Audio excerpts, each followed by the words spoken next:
আসসালামু আলাইকুম ওরহমতুল্লাহি ওবারকাতুহু। সুপ্রিয় দর্শকবৃন্দ, আশা করি আল্লাহর অশেষ রহমতে আপনারা সবাই অনেক ভালো আছেন।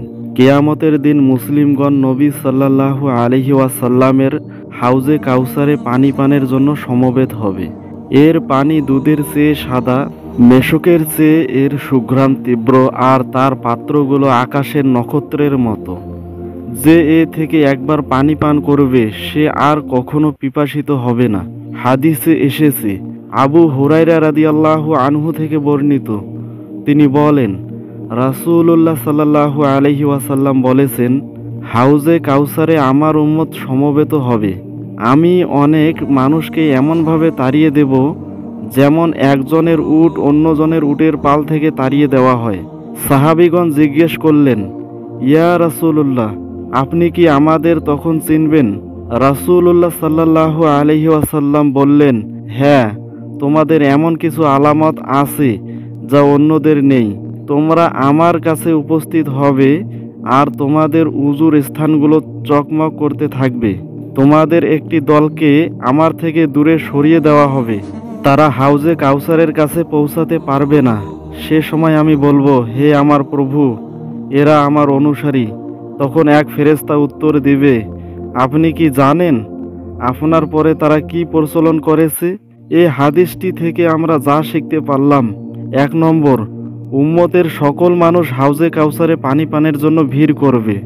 2 নম্বর, উজুর আলামত দেখে মুসলিমদের চেনা যাবে। 3 নম্বর, উজুর ফজিলত। 4 নম্বর, মুসলিমদের একটি অংশকে হাউজে কাউসার থেকে তাড়িয়ে দেওয়া হবে, কারণ তারা রাসূলুল্লাহ সাল্লাল্লাহু আলাইহি ওয়াসাল্লাম গত হওয়ার পর ইসলামে নতুন বিষয়ের প্রচলন করেছে বা তাতে লিপ্ত হয়েছে।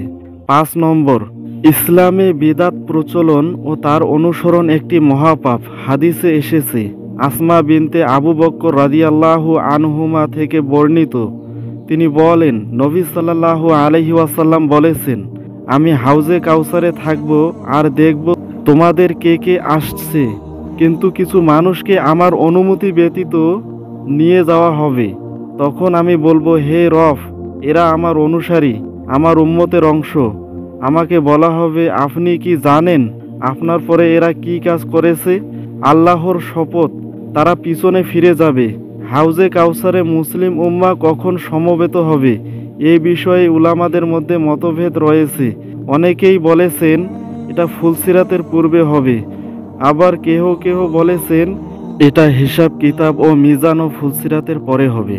আমি মনে করি প্রথম মতটি অধিকতর সঠিক, কারণ রাসূলুল্লাহ সাল্লাল্লাহু আলাইহি ওয়াসাল্লাম তার সাহাবীদের সাক্ষাতের ওয়াদা করেছেন হাউজে কাউসারের কাছে।